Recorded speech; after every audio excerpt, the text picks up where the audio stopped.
Imagine waking up in a world where the air feels heavy, where every step demands effort you no longer possess.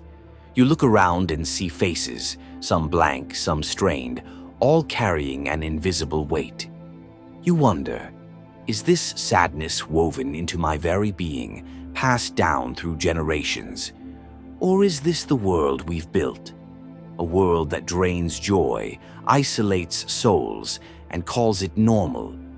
What if depression isn't just a flaw in our biology, but a mirror held up to a broken society? Today, we confront this question not as spectators, but as witnesses to a silent epidemic. We live in an age of unprecedented connection, yet loneliness gnaws at millions. We've built towers of progress, but hollowed out our spirits. The modern world runs on exhaustion, thrives on comparison, and profits from insecurity. Is it any wonder minds collapse under the weight? But here's the harder truth.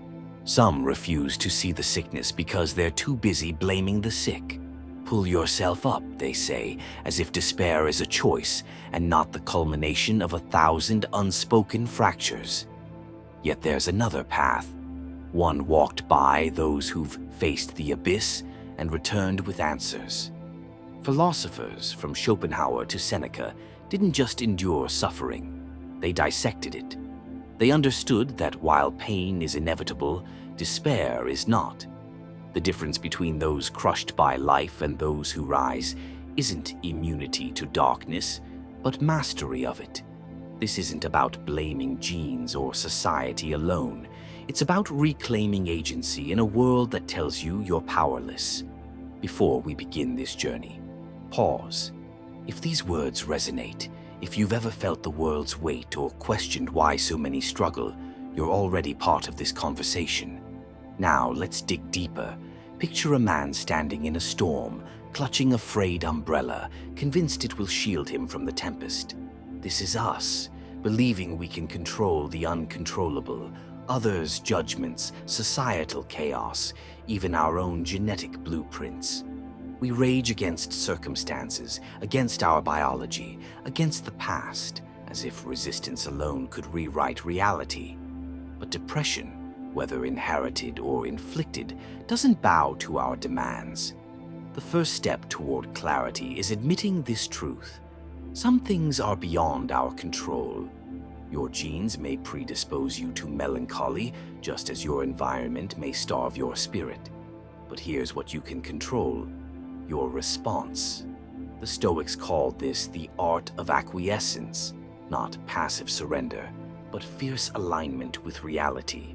When you stop fighting what is, you gain power over what can be. A study in Nature claims depression is 40% genetic. Fine, but what of the 60%? The relationships, the traumas, the societal rot? We're quick to medicalize pain, but slow to question the systems manufacturing it. The untouchable mind doesn't deny biology. It refuses to be defined by it. It asks, if I am prone to darkness, how will I light my way? Walk through any city at dusk. Watch the screens glow in empty rooms, the hurried faces avoiding eye contact. We've created a world where worth is measured in productivity, where vulnerability is a liability, and where connection means scrolling past curated lies. Social media isn't just a tool, it's a battleground for validation. The workplace isn't just a job, it's a cage for the soul. The modern world runs on a simple equation: give everything, receive emptiness in return. And then we wonder why minds break. The Japanese have a term, karoshi, death by overwork. In the West, we call it burnout and prescribe pills. But this isn't just individual collapse, it's societal sabotage. When community erodes, when purpose is reduced to paychecks, when life becomes a series of transactions, of course despair follows. Depression isn't just a chemical imbalance, it's a logical response to an illogical world. Yet here's the rebellion. You don't have to consent.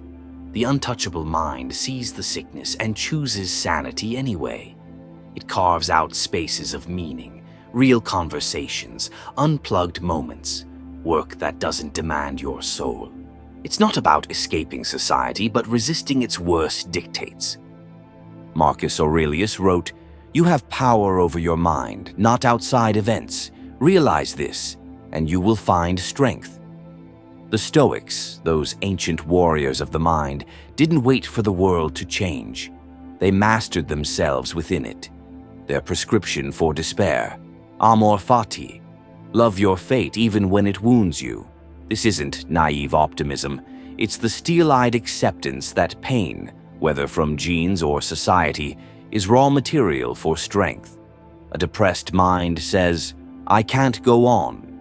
A Stoic mind says, "This, too, is part of my journey." The difference isn't denial, it's defiance. Consider cognitive behavioral therapy, CBT, the gold standard for treating depression. Its core idea: change your thoughts, change your life.